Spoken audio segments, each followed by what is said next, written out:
Good evening. I'd like to call to order the Board of Supervisors meeting for the town of Sevastopol on Monday, May 15th at 7 p.m. Please join me in the Pledge of Allegiance. I pledge allegiance to the flag of the United States of America and to the republic for which it stands, one nation, under God, indivisible, with liberty and justice for all. Thank you. That was all sloppy. You got all your jackets on you. In case you're wondering, we're trying to set a new dress code for the town. Except for me. You took your jacket off already. Oh, you should have had it on. All right. At any rate, let's start with a roll call to establish a quorum. Amy? Supervisor Derek Daniel. Here. Supervisor Linda Wade. Here. Chairman Dan Wolfle. Here. Supervisor Mark Hain. Here. Supervisor Jeannie Vogel. Here. All right, we have a quorum, we're ready to go. Then we have the meet and greet. I'm gonna guess we're gonna know these people. Why don't we start with, I'm sorry, sir, what's your name? My name is James Vincent Mitchie. There we go. I live at 4159 Bay Shore Drive in the lovely metropolis of Sevastopol. All right, good to go. Good evening. I'm Hugh Zettel, 3986 Glidden Drive, District 14 Supervisor. Super. Craig Nellis, 4216 Highway 57, Sterling. Cool. Mary Nellis, same place. Same place? All right, well, welcome. All right, with that, Oh, we how are, about the, oh, yeah, do we want to introduce our esteemed. videographers? Derek Demise, 4990 North Country View Road. And I almost forgot myself. you would be? Larry Chapman, Glen Drive. There we go. All right, we've covered the world here. All right. So public participation of the, I have a short statement. oh, you do, all right. I warned you. My name is Jim Mitchie. I reside full-time at 4159 Bay Shore Drive here in Sevastopol. My question regards the 2021 American Rescue Plan Act, or ARPA. Records show that Sevastopol received a grant for almost $280,000. As a follow-up to that, Resolution 2022-2, adopted April of last year, put forth procedures for spending these funds. I was wondering, curiosity, what has happened to these funds and what are the plans for using them? My question is not doubting the correctness or the good use of these funds, but only the status and the possibilities being considered. And I don't need an answer tonight. In addition, the Bay Shore Property Owners Association, BSPOA, of which I'm the president, is embarking on a review of association initiatives that we believe and hope will benefit the several hundred Sevastopol residents that are in our membership. Dovetailing these initiatives with the Sevastopol's ARPA plans could leverage funds if our interests align. Thank you. You're welcome. By the way, all that money is being given to the Glidden Drive Association? That's the short answer for tonight. We'll work on a real We answer always for get the another. scraps, you know. Well, maybe it was the Clark Lake Association. I was one of those associations, deserving. We'll have to let you know on that one. We'll carry that over for next month's response. How's that? Anyone else wishing to speak? All right, hearing none. We would have to see, was our agenda properly noticed? The agenda was properly noticed. All right, then a motion to adopt our agenda would be appropriate. I'll make a motion to adopt the agenda. Motion by Jeannie, second by? Second. Second by Mark. All those in favor signify by saying aye. Aye. Opposed? All right, agenda's good. Approval of minutes, Board of Supervisors meeting, April 17th. Yeah, I think you've all had a chance to take a look at them. So a motion to approve would be in order. I would move to accept and place on file the minutes of April 17th, 2023. A motion by Linda, second by? I'll second that. Second by Jeannie to approve the minutes from the Board of Supervisors meeting. All those in favor signify by saying aye. Aye. Opposed? Carried. Pending business. Oh, this will be a good thing. All right. One pending piece of business is the audio-visual update for the boardroom. And leading the way is none other than Laddie Chapman. I'm going to have to go on camera here. Jim, I'm going to sit right next to you there. don't mind. Well, you don't have to move.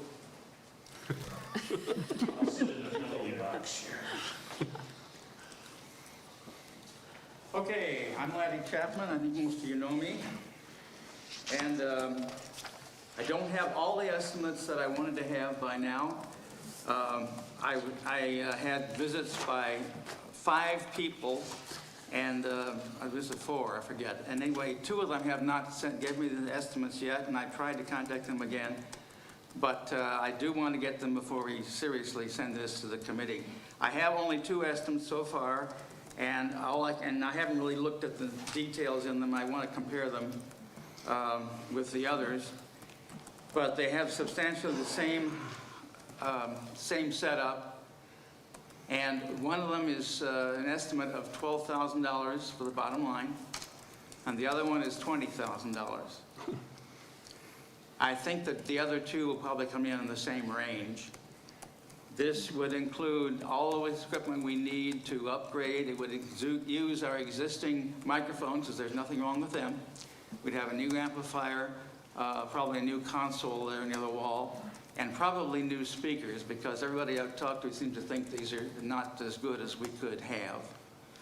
And it would interface very well with our video and our future video, because we'd hope to upgrade the video sometime in the future, and we might sure we were compatible with that. But the detail about how it would be done is, I'd rather take care of that in some other meeting, unless you just want to ask me questions now. I mean, I guess I would say, obviously, take it to the Technology and Communications Committee, but is there anything earth-shattering in there, some revelation that we've missed, some piece of equipment that's going to make all the difference in the world? Well, yes. Any new system, modern system nowadays, is usually controlled by a tablet like this one, and it can be controlled from any place in the room by someone that has the tablet and knows what they're doing. That would be very useful for the videographers here. And it would also be useful if, in case the room is used for... Actually, hate to interrupt, but actually one of those proposals did have a tablet listed. One of the what? One of the proposals did have a tablet listed in there. Well, but they would both use a tablet, whether or not it was included, yes. But yeah, one was in the price. Okay, yeah, I made that a requirement. Another advantage of the tablet is if this room were used by somebody else and you did not want to have this open for a community event and still wanted to use the PA system, we could have them use the tablet and have one of the presets on there, just a standard setup that wouldn't require someone like me to adjust it in detail. But the reason I like it is that I could actually control every mic separately. If one of you was leaning back or too far forward, I could control it individually as the time, as it was needed to be. That would improve our audio quite a bit. What about from the speaker from the floor? Well, we could use the same thing here, and it would be controllable by the tablet. Every mic in the room would be controllable individually by someone with a tablet. Or they could ignore it if they just, if someone was here like Amy just wanted to set the room up and there was no need for me to be here for that purpose, she could just choose a preset and it would be pretty much ordinary, Okay. well, a usable arrangement. Okay. So this isn't video, basically no video at all? It's There's no video at all in these estimates, although everybody that I've talked to for the audio upgrade, I've told them we first of all, we have to make sure that whatever is done matches and works with the video. And we would also have to work with a future video upgrade, because we hope to do something along the lines in the future. So are the mics we have here going to be gone? What the new mics, with the traveling mics too, or those? No, these could be, Those are still every one of used? the mics we have can be used, and we might even add 1 or 2 more, perhaps.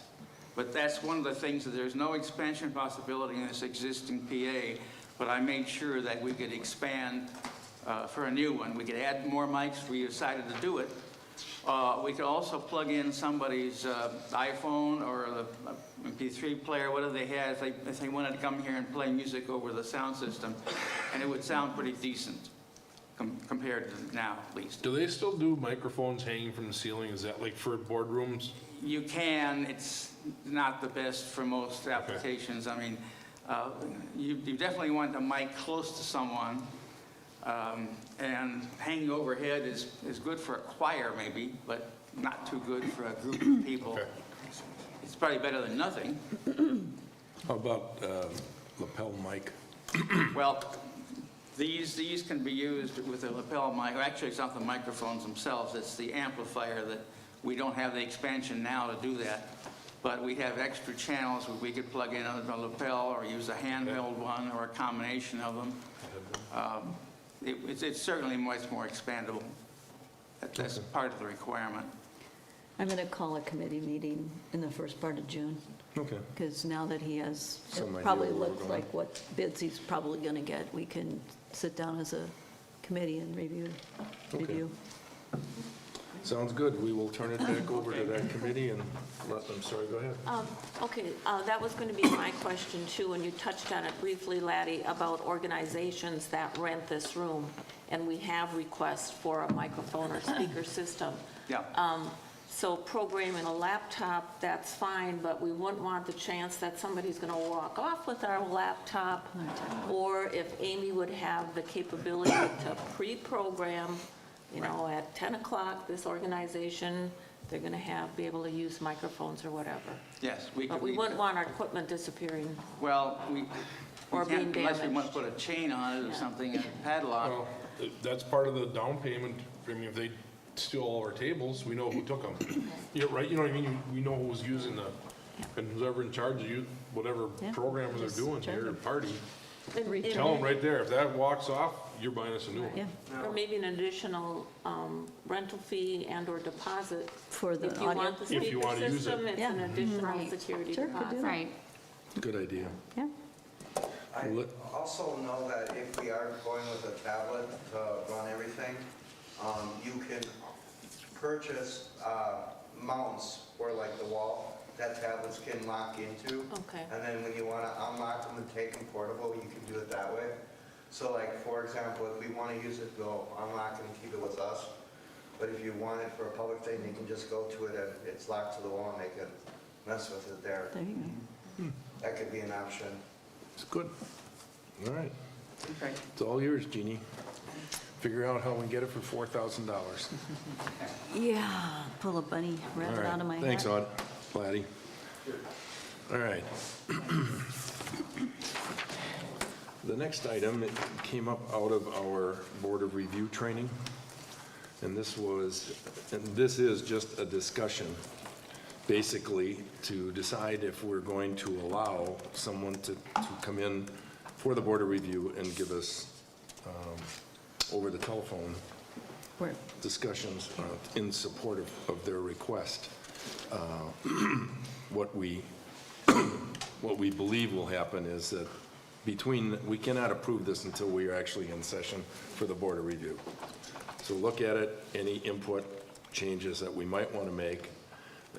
Amy would tell somebody that we anticipate having, if someone calls and says, I want to come in via phone, we anticipate having that, but we won't actually know that until the Board of Review, simply because that's the way it's got to be approved. But at any rate, so it's in here. Has anybody got any suggested changes that we want to make with this? Otherwise, we'll roll it over and do it as the first thing as our Board of Review.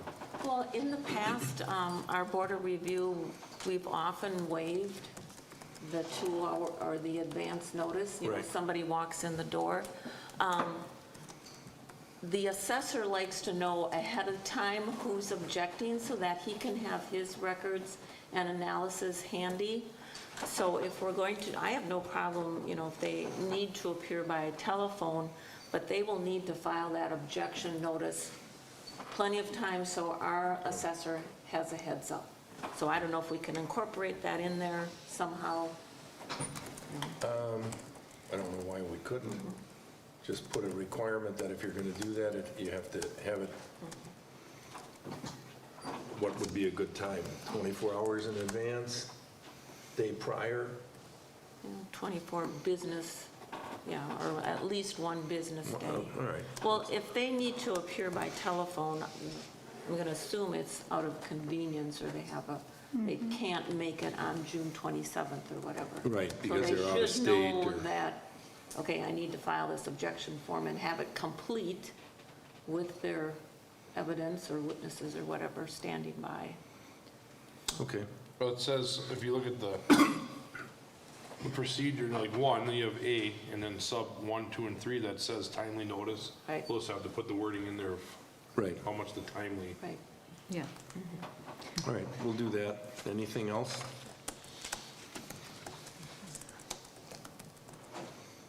All right.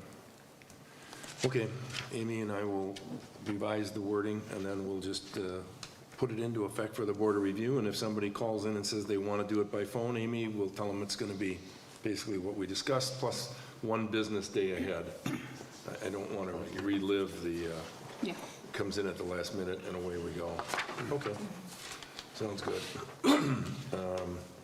We have a couple of EMRs that have been in our town since the very beginning of our EMR first responders. And in recognition of their service, we're going to throw the ball over to Derek, who's the chair of that group, to just tell us a little bit about them and what we're going to do. So, Thank you, Mr. Chairman. Yeah, last month we were given notice from Ashley Stotts, our EMR crew chief, that Linda Schultz and Fred Erickson will be retiring and no longer renewing their EMR license this year. They both were some of the founding members of the EMR group and have 30 years responding to our residents' needs. So we would like to present them with some gift cards as a thank you and enjoy their retirement. 30 years? 30 years. Wow. I thought it was 26 or 7. I guess I missed that somewhere. Yep. So, They were EMRs before Sevastopol actually became a group on its own. oh, okay, I've got it. We had asked them if they could join us this evening. They were unable to do so, but the town has provided some gift cards in recognition of their service, and we thank them. And if you see them, thank them for their service and tell them to enjoy the time off from responding to these calls.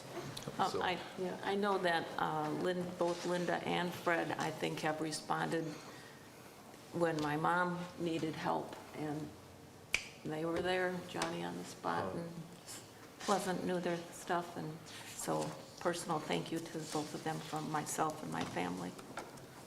Good. Any other comments? All right. Thanks, Derek. All right, Shower Road update. This is a pretty simple one, as you know what we're working on. The good news is the contract was signed, and the company has actually gone out and started to designate the right-of-way, which was the precursor to getting the DNR to come out and check for endangered species, burial sites, et cetera. I don't know that you can see it, except for maybe where they start to go into the park, or from the parking lot side, because it's pretty far over. But at any rate, it has been staked, so that puts us into the next step. So with a little bit of luck in the late summer, I think we'll have some idea as to whether or not this is a viable option. And then we can try to figure out how we're going to pay for it, hopefully. So if need be, on Friday, we can take a ride up there as part of the road tour if anybody wants to do that. So, all right. And then going on to Destination Door County Community Funds. And Linda, maybe you've been on top of this more than most. Maybe some of you have seen, there's been a couple news releases, an article that came out that talks about excess room tax monies being available and designated for different parks. And I'll let Linda talk a little bit more about it. Okay. Well, there's, right now, we're dealing with 2 separate pots of money. So the Destination Door County had excess funds that they have established the Community Investment Fund. So I believe the initial was 895, and I think they put in another 950. So that is the fund that you can apply for. It should or it must generate additional visitors and overnight stays. So that's a little bit separate. The thing that most recently came up before the tourism zone was the distribution of the tourism reserve funds. So reserve funds, over and above their budget, revert, or supposedly we're going to revert back to the tourism zone, but instead of doing that, and if it's $925,000, that the proposal is to establish a parks fund. That would be municipal parks, county parks, Friends of Door County Parks, and even the state park. So again, that initial pot would be $925,000. It was proposed at our tourism zone meeting, our last tourism zone meeting on April 27th. Municipal parks would receive $150,000, where each municipality receives $2,500 for their municipal parks. They would set parameters that have to follow state statute, and it would be managed by Destination Door County. The Friends of Door County Parks would be allocated $150,000, and there's like Friends of Whitefish Dunes Park, probably Friends of City Parks, whatever. Again, parameters that have to follow the state statutes and managed by the Door County Community Foundation. And then the third pot would be the Door County State Park Fund, $500,000, $50,000 to each of our 5 state parks. It could be a dollar for dollar match with other organizations, the DNR or the state or whatever. Again, parameters per state statute. And it doesn't say, I believe that would be managed by Destination Door County. And then the fourth pot would be $125,000 going to the Community Investment Fund, so into that grant program. So there would be close to $2 million in that Community Investment Fund now. I don't know what their first quarterly, if they've decided on the first quarter or not. Anyway, so it was discussed at the Tourism Zone Commission.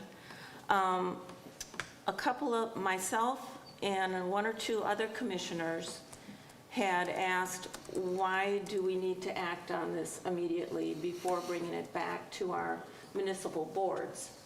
True, we're designated by the municipalities to represent them on the tourism zone, but what was the big hurry and why couldn't we delay it a month or 2 to bring this back to the boards? Mr. Elliott made the motion that we proceed as drafted, and somebody seconded it, and the majority did vote to just, yep, go ahead, this is going to be the plan. It was a small group, though. It was, my question is, why does the Community Foundation have to monitor and manage these funds? It's my understanding that they don't charge a fee, but they keep the interest earned. I may be mistaken, but I'm pretty sure that's how it is. So can Destination Door County not directly distribute to the state park fund or to the county why can't they? parks or whatever? Why can't they? They can distribute directly to us. Yeah. Why can't they, and they have marketing entities that they distribute funds directly to. So that was my question, why does the community, not that I have anything against the Community Foundation. No. Mr. Bucoy and his staff, they're great. I've approached them on a coastal byway grant already. So, but why can't we keep this in-house with Destination Door County? As long as you're following the state statutes. But like I said, the motion carried, so I think it's pretty much a done deal. Do you think it's just that they didn't want the overhead to have to deal with it? And if you're talking about giving the Brett's group the money, I mean, a couple $1 million earning 5% right now, 4 to 5%, that's a pretty significant piece of change. And right now, Right. The 1-month T-bill was 5.5%. So if they stuck in $2 million, they would, Yeah. it's $100,000. And that That's would kind go of the way into we were looking at it. Destination Door County's pot, so they'd have even more funds to distribute, Yeah. but that's the plan. I don't know if you want to see it, I can email it to each of you. This was pretty much the distribution. It was in our tourism zone packet. Linda, you So, didn't say Jean- how much the Friends of get. You said Oh, how much I'm the sorry. total amount, but how much? The Friends of Door Each. County Parks, 150,000. Yep. They would be eligible for 150,000. Parameters following state statute, there would be So an you said- application process. So That they can get that, the entire 150,000? No, there would be an application process, just like the Community Investment Fund. You apply, so Friends of Whitefish Dunes, they would have to fill out an application. This is why we need the money, this is what we're gonna use Okay. it for. So it's shared across the. It's shared, yeah, I'm three, not sure how many Friends of Door County Parks we have. No, there's one in Potawatomi, Pence, and up north as well. Okay, but this Newport. is county, I'm sorry, this is county parks. So, The state parks got it separate, right, the 5 state parks. I know that the Groffs are very involved. It's a great group. I know some of them, and they volunteer time.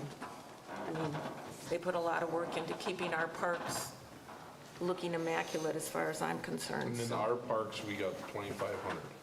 And yeah, Or the we can- each municipality receives 2,500. And don't the have to. remainder would be distributed based on the percentage of room tax, That's right, that's, It's in there. managed by Destination. So we have Whitefish Bay Park, we have Sevastopol Town Park. Well, How many state parks par- can we State create? parks are, it's per state parks are municipality. separate. I know. Yeah, I might have mixed them up there, but state parks, they're their own little pot, so. Yeah, we have Clark Lake Beach, we have the Town Park, we have the ramp, we have, We're loaded with parks. Let me get us that 10 grand. Thank you. you're welcome. You know, maybe when this comes up for review next year, we can ask the questions in ahead of time and say, you know, how's it going and why? Oh, can I make one more comment? So Julie Gilbert or someone from Destination Door County staff will be making a brief appearance at our Door County Towns Unit meeting on Thursday, next Thursday. Thursday. So question and answers, so maybe that will be a question we could pose to her, why they cannot make direct distributions. A good opportunity. Yep, All right, thanks, Linda. you're welcome. All right, moving on to financial reports for the month of April. You have account balances, the budget versus actual, and the transaction list for the month. And we have a treasurer. She's switching hats now. This is the treasurer. Yes. And you have something that you'd like to add? Sure. The town has received the charter franchise fees for the first quarter. We are also above budget in the postage category because we purchased enough postage to get us through the rest of the year before the increase went into effect. As you have noticed, the town has been doing a lot of large tree removal and tree trimming. And so we're trying to keep up with that. Currently, we are utilizing the majority of that budget. In the interest earned category, we budgeted $3,000 for 2023, and we are currently over $15,000 in that category. In which category? Interest Oh, earned. interest. I'm sorry, you were on trees, and I thought, no, those numbers didn't. Okay, You missed the words. I did. I missed Interest that key earned. one. Thank you. Well, that's good news. See, that's why I ended on a good note. Brett's group is managing the money. All right. All right, so we need a motion to accept the financial reports. I'll make a motion. Motion by Derek, second by? Second. Second by Mark. All those in favor signify by saying aye. Aye. Opposed, carried, great. All right, approvals of vouchers, bills, and claims for April through May. You should have all had a chance to take a peek at that as well. I would move to approve the voucher bills and claims for the period April 18th through May 15th, 2023, All right. as presented. Thank you. Motion by Linda, second by? Second? Second by Jeannie. All those in favor signify by saying aye. Aye. Opposed, another one carries. Look at that. All right. Oral committee commission reports. I don't believe we have any printed reports. Anybody else have a committee report they'd like oral? Well, the executive committee of the tourism zone meets Thursday.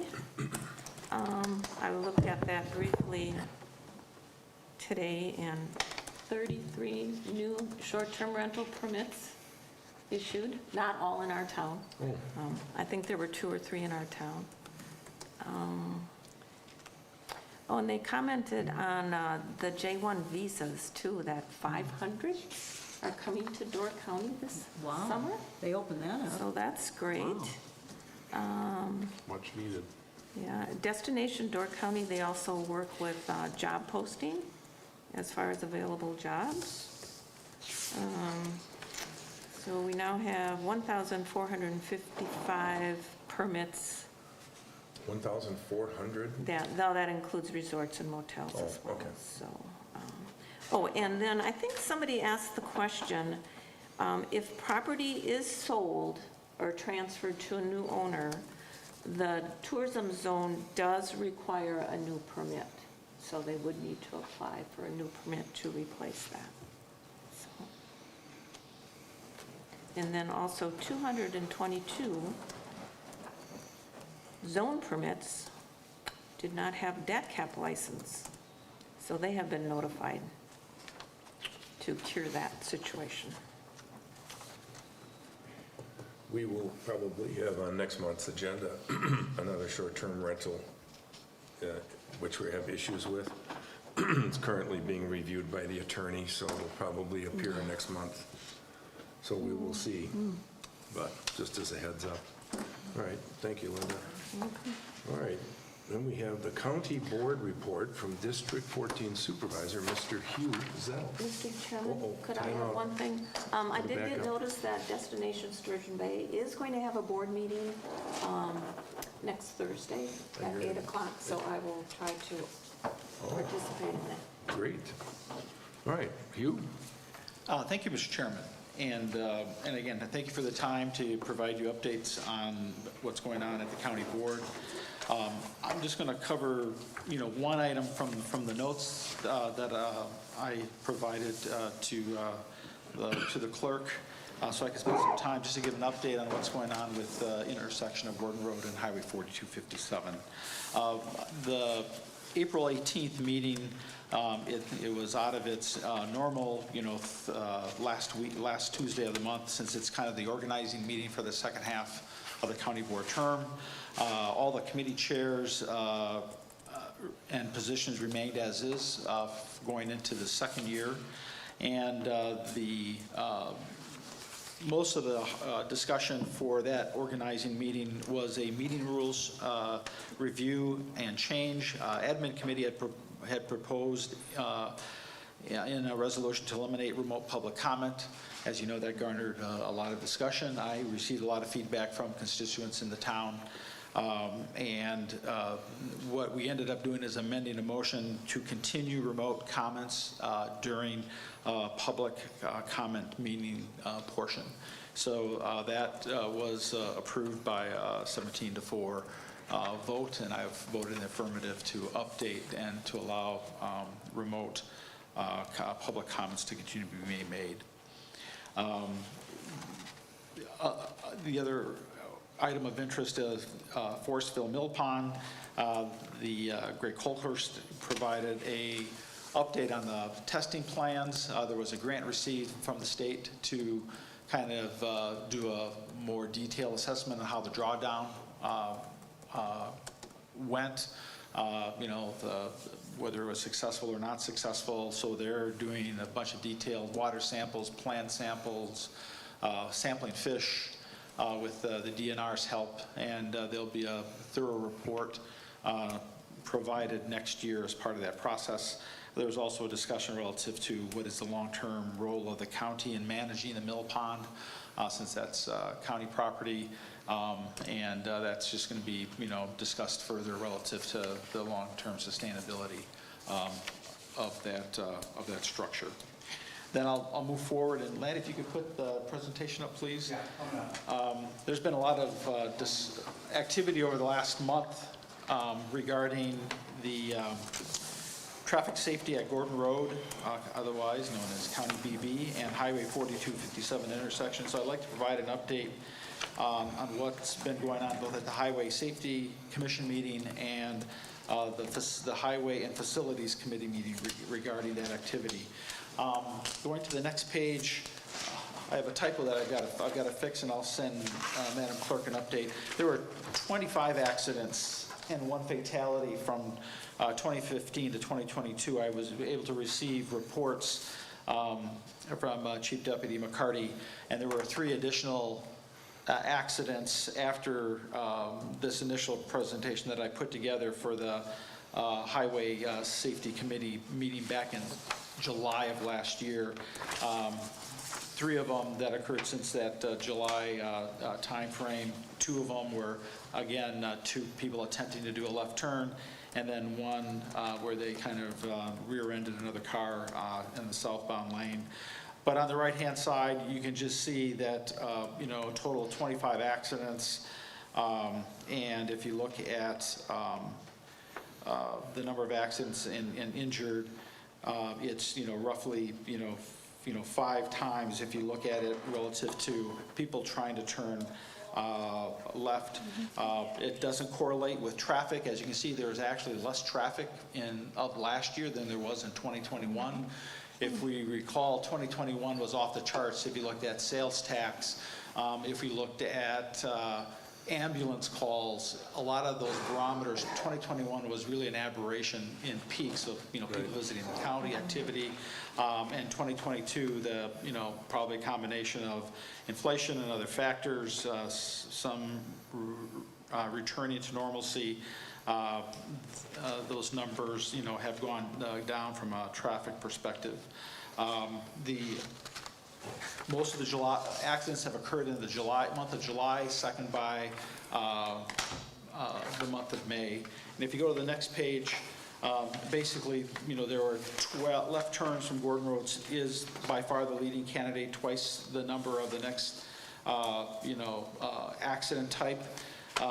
When you talked to the Wisconsin Department of Transportation in the Highway Safety Commission meeting 3 weeks ago, they say that left turn from the highway onto Gordon Road, they feel is an issue for them because that's where you have the most serious accidents.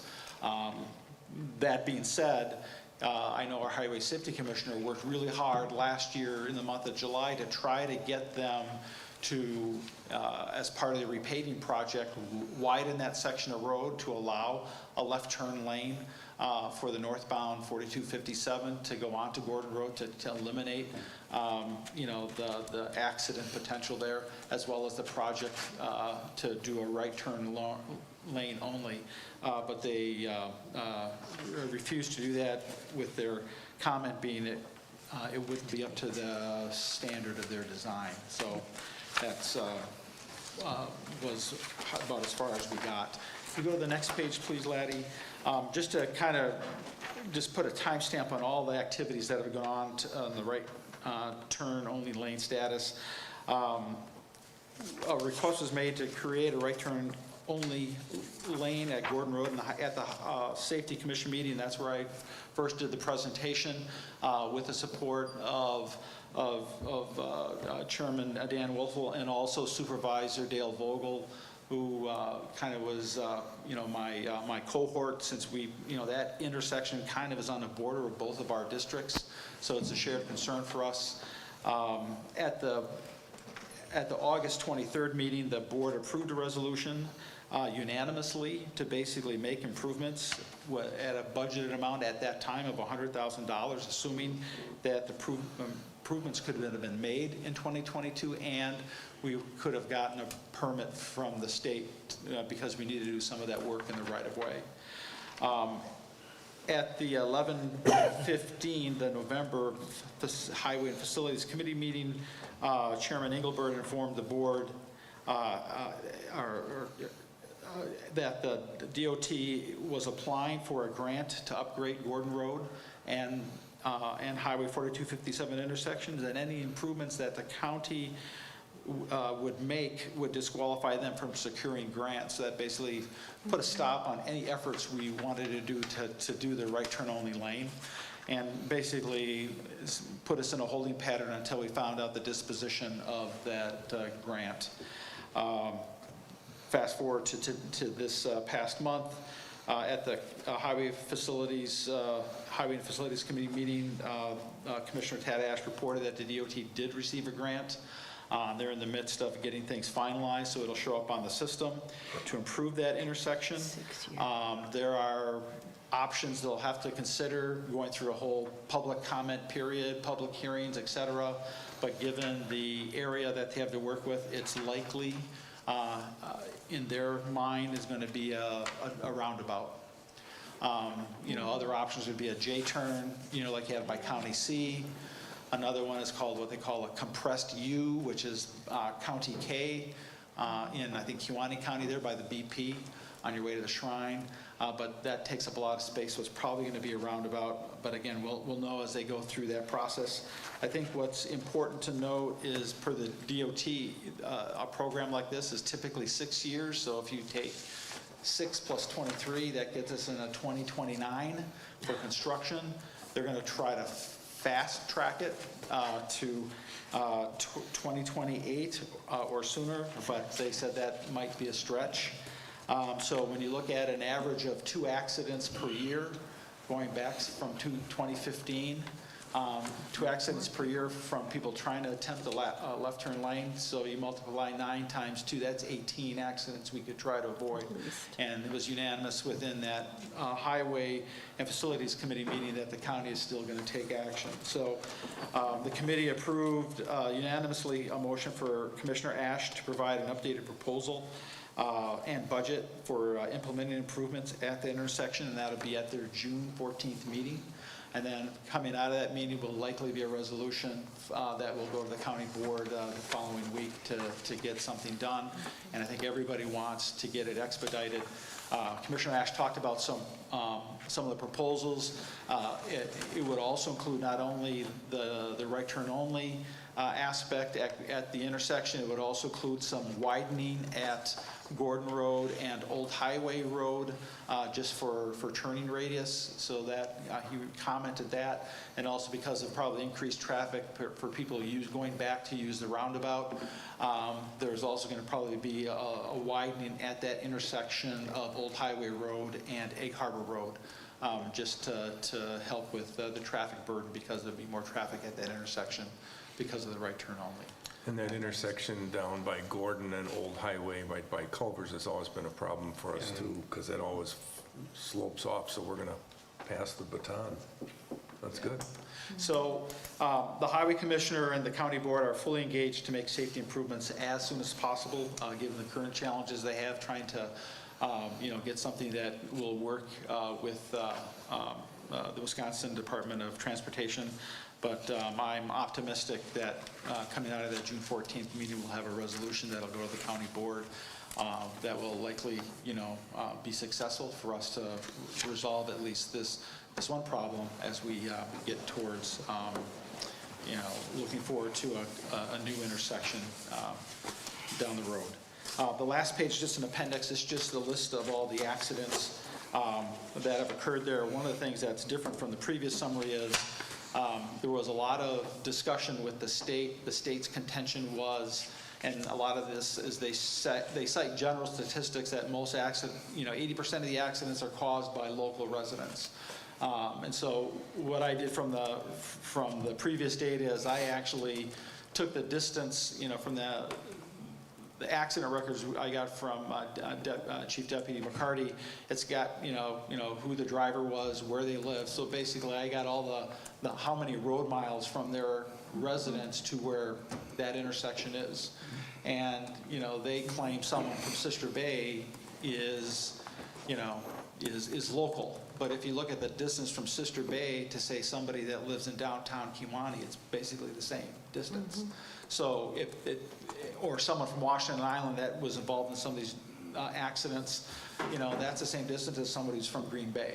So this whole notion of what's local, it's in the eye of the beholder. So we kind of, put some information here because they thought if it's local, you guys have an education problem. And it's like, no, it's seasonal tourism, tourists, and given the distance that people have to travel, given our topography of the county, that local number is you have to look at it specifically to the geography. So we're providing that information as well so we can educate them in the upcoming public hearings, as well as to make sure they understand how closely we're watching, what they're doing and to make sure we're properly assessing this risk area.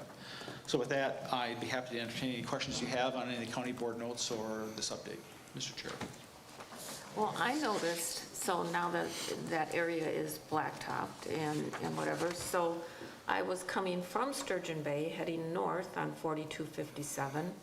There was a vehicle stopped, waiting to turn onto Gordon Road, and there was a vehicle behind him not having his blinker on. So do I go to that, right paved shoulder, knowing that he's going to zoom ahead as soon as this fellow turns? So I don't know how you would ever cure that situation, other than paying attention. Because, we Yes. could have, crashed each other. At the Highway Safety Commission meeting, Supervisor Waite, we asked them about, some municipalities where they know that they have a dangerous intersection, they have a yellow warning sign with a light to say, hey, this is a dangerous intersection. Some intersections, right, they'll also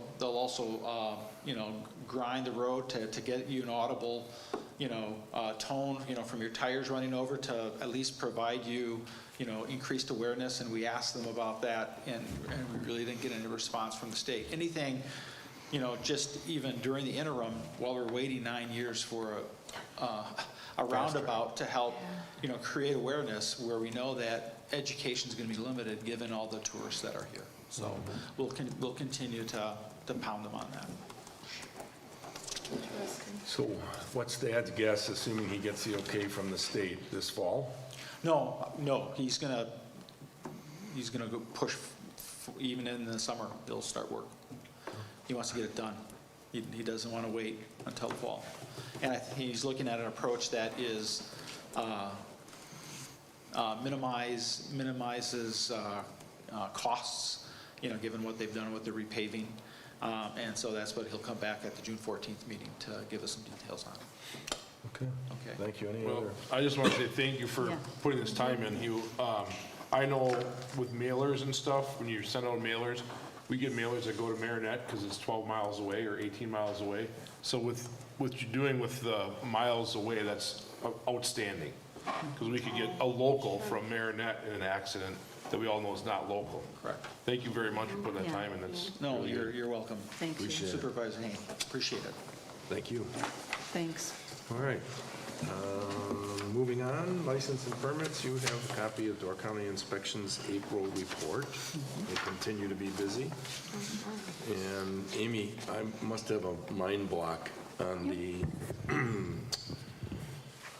Northeastern Wisconsin Antique Power Association. You issued them a beer license, picnic license, right? Yes, so they are having a tractor pull this Saturday. I believe it starts at 11 a.m. And yeah, they're having a little tractor pull out there. Everyone is welcome. So we're advertising it on our signs and whatnot for them. So yeah, go out there and have a Cold one. nice day. Yeah, a cold one. Now a cold one. Okay, good to know. Does that picnic license carry over then for the threshery then too? Or is No. that- No. We have to do separate for those, right? Correct. Which is where the farm breakfast is going to be at the Threshery grounds this year. Yep. So no one volunteered apparently, so it'll be there. But they make it interesting. Well, I Somebody think they're shows. doing it because the 40th year of the threshery, right? They're also wanting to bring that. Jamie Henschel said that no one, this was just a conversation with her, but I could be completely wrong. Yeah, it's getting harder and harder to find. Find somebody Yeah, I that would think that that's does it. true. So it'll be convenient for Derek. He'll be able to fall out and walk right over. Well, I like Derek's idea of bringing a few cows and calves over so that we can have some livestock there. Set up a Should be- temporary should be pen or something. something, I'm yeah. sure they'll have the pettings. Goats or, The farm does, they usually have pettings with their breakfast. All right, Go ahead, Derek. okay. We're okay with it, so. It will be fun. Give them cow rides. first Sunday in July, 6:30 to 11:30. All right, moving on, correspondence, you have the April short-term rental permits, tourism. And copy of the payment notice for municipal services, $966. Notice of a timber cutting by the shops. A note from a Mr. McCabe thanking us for our work and effort on the short-term rental ordinance.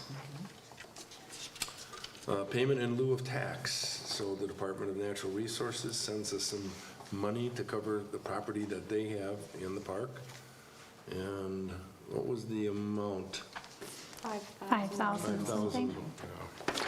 There you go. Next page. Oh, next page, thank you. Thought it was on there.